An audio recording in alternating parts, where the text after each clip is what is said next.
माननीय अध्यक्ष जी, माननीय मंत्री जी, मेरा निवेदन है कि 5 मिनट में अपनी बात कह देंगे तो कृपा होगी। मेरा रिक्वेस्ट है, प्लीज। राज्यपाल के भाषण पर हमें अवसर दिया।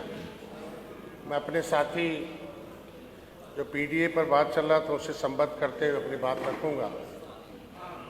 मैं इतना कहूंगा कि आज के दिन में 70 साल से देश आज़ाद हुए, 75 साल के आसपास हुआ, लेकिन मैं मछुआरों के नेतृत्व करता हूं ज़्यादातर, लेकिन कोई सरकार उनका नाम नहीं लेती थी।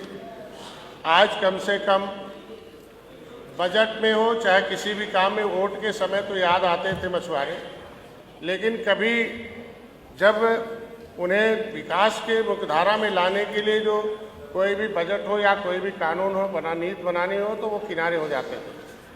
आज मैं अपनी सरकार को धन्यवाद दूंगा कि पिछली भी बजट में, पिछली बार भी अभी भाषण में आया कि उत्तर प्रदेश को मत्स्य उत्पादन क्षेत्र में हमें आधे से ज़्यादा कर्मचारी हमारे यहाँ रिटायर्ड हो चुके हैं, आधे को अभी आधे कर्मचारियों के सहारे मत्स्य उत्पादन क्षेत्र में पूरे देश में एक कीर्तिमान स्थापित किया। उत्तर प्रदेश सर्वोत्तम प्रदेश आया है, उसको अवार्ड भारत सरकार से मिला हमें। आज के दिन में इस नदियों के किनारे रहने वाले, नदी से दैविक आपदा से तो उजड़े ही थे, अंग्रेजों ने भी कानून बनाकर उजाड़ा था। पहले सड़कें नहीं थी और नदी के माध्यम से आते जाते थे। ये क्रिमिनल ट्राइब्स एक्ट 12 अक्टूबर 1871 के उस एक्ट से प्रभावित जातियां हैं। इनको बसाने के लिए अंथा 7 एंगार criminal tribes act inquiry committee 1949-50 बनी थी, लेकिन आज तक वो ऐसे पड़ी हुई है। मैं आज अपने इस सरकार के उपलब्धियों के बारे में बता दूं कि कम से कम अभी हमारे यहाँ इंटीग्रेटेड एक्वा पार्क के लिए 190 करोड़ रुपया अभी इस सरकार ने दिया है। 300 करोड़ के आसपास हमारे पास प्रधानमंत्री मत्स्य संपदा योजना में मिला है। 14 करोड़ जो कभी इसको केवटा मल्लावा बिंद कश्यप कहारा कहा जाता था, अब कम से कम निषाद जी कह के पुकारा जाता है।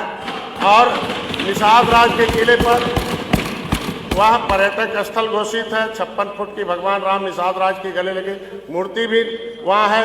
20 करोड़ 38 लाख का एक निषाद राज का ऑडिटोरियम है। 14 करोड़ अभी फिर मिला है सांस्कृतिक भवन बनाने के लिए।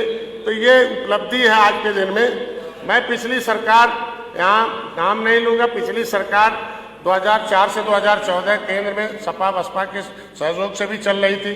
केंद्र में कांग्रेस की सरकार थी, लेकिन संविधान बनने से पहले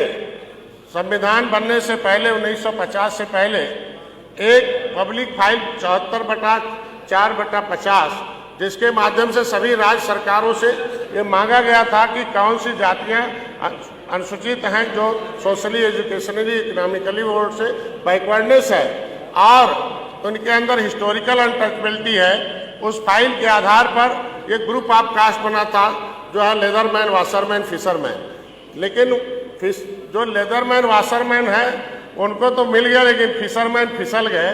और फिसल इसलिए गए कि इतने चालाक लोग थे, क्योंकि ये क्रिमिनल ट्राइब्स एक्ट से प्रभावित होने के नाते देश तो 1950 में आज़ाद हो गया, लेकिन वो जो एक्ट था वो निष्प्रभावी नहीं था। 12 अक्टूबर 31 जो है अगस्त 1952 को वह एक्ट जो है वो डिनोटिफिकेट हुआ और उसके आधार पर हमें डिनोटिफाइड ट्राइब्स के रूप में जाना जाता है।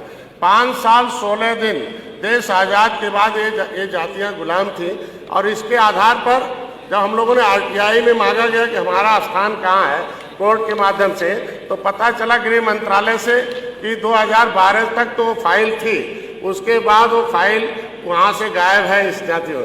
तो मतलब कितना इन जातियों के साथ धोखा होगा कि जड़ में जो हमें इन्हें अनुसूचित जात में जो है दर्जा प्राप्त होगी, जो 1961 में गिनती हुई, आरटीआई ने भी लिख के दे दिया कि केवट मल्लाह मझवार अनुसूचित जात के हकदार है।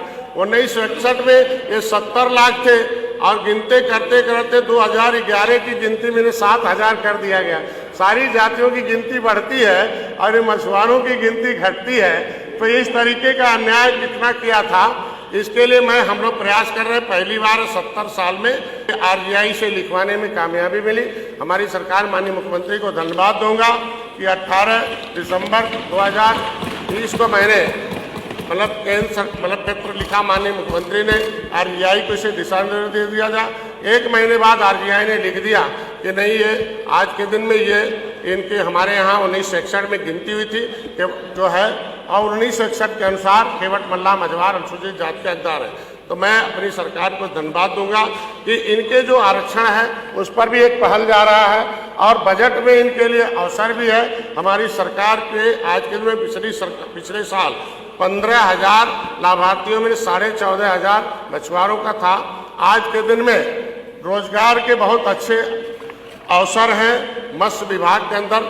अभी कल प्रधानमंत्री ने भी अपने भाषण में परसों कि उन्होंने कहा कि एक ये जो मत्स्य पालक हैं और जो गौ पालक हैं, पशुपालन की तरफ जो है, इनका कोई सरकार नाम नहीं लेती थी और इसमें ढेर संभावनाएं गांव में रहने वाले लोग हैं। और हमारी सरकार ने मतलब पिछली सरकार ने केवल 3,000 करोड़ रुपया 67 साल में दिया था, लेकिन 6 साल के अंदर 39,000 करोड़ रुपया मिला पूरे देश के मछुआरों के लिए। अभी फिर अनुपूरक बजट में 2,500 करोड़ रुपया और मिला। उत्तर प्रदेश सरकार आज के दिन में हम लोग इस समुदाय के लिए, किसी भी समुदाय को मान सम्मान सुरक्षा और समृद्धि चाहिए, तो आज मान और सम्मान सुरक्षा है और समृद्धि की भी रास्ता चालू हो गया है। पहली बार है कि राज्यपाल के अभिभाषण में मत्स्य क्षेत्र के मत्स्य संपदा में, मत्स्य क्षेत्र में काम करने वाले लोगों को चाहे जैसे भी हो, आज के दिन में हमने जो भी कुछ किया था उसके लिए आज के दिन में आया है। मैं ज़्यादा नहीं, एक माने अभी हमारे जो है आशीष पटेल जी जो नाम ले रहे थे कि पिछड़ी जातियों में हमारी जातियां तो न पिछड़ी में है। 31 दिसंबर 2016 को समाजवादी पार्टी जाते जाते हमें तो एक राज्यपाल से हमें एक गजट पारित करके निकाल दिया कि ये अनुसूचित पिछड़ी में नहीं, इनको अनुसूचित समझे जाएंगे। तो अगर राज्यपाल का गजट है कि ये पिछड़े में नहीं अनुसूचित में गिने जाएंगे, इन्हें सारे हक अनुसूचित के दिए जाएंगे, तो हम तो न पिछड़े में है न अनुसूचित में है, तो हम कब तक लटकू राम रहेंगे?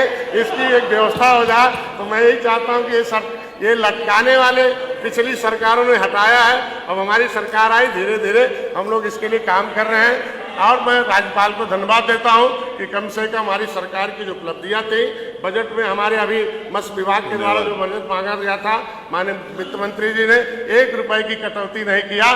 जितना मांगा था हमारे विभाग ने उतना वित्त मंत्री ने दिया। मैं उन्हें बधाई देता हूँ कि पहले था कट जाता था है, तो आज के दिन में हम अपने विभाग के द्वारा 3,000 मकान हर साल देने जा रहे हैं। उनके इलाज के लिए व्यवस्था करा रखा हूँ कि अगर उनके लिए क्या नाम है आयुष्मान भारत कार्ड नहीं है तो भी मेरा मछुआरा जाए कहीं भी बीमार हो, किसी अस्पताल में इलाज कराए, 5 लाख रुपए तक का हमारी सरकार उसके खाते में पैसा भेज देगी। आज उनके पढ़ने के लिए, उनके कोचिंग के लिए, उनकी दैविक आपदा के लिए, उनके स्किल डेवलपमेंट के लिए, महिलाओं के सशक्तिकरण के लिए मछुआ कल्याण कोष की स्थापना हमारी सरकार ने की है।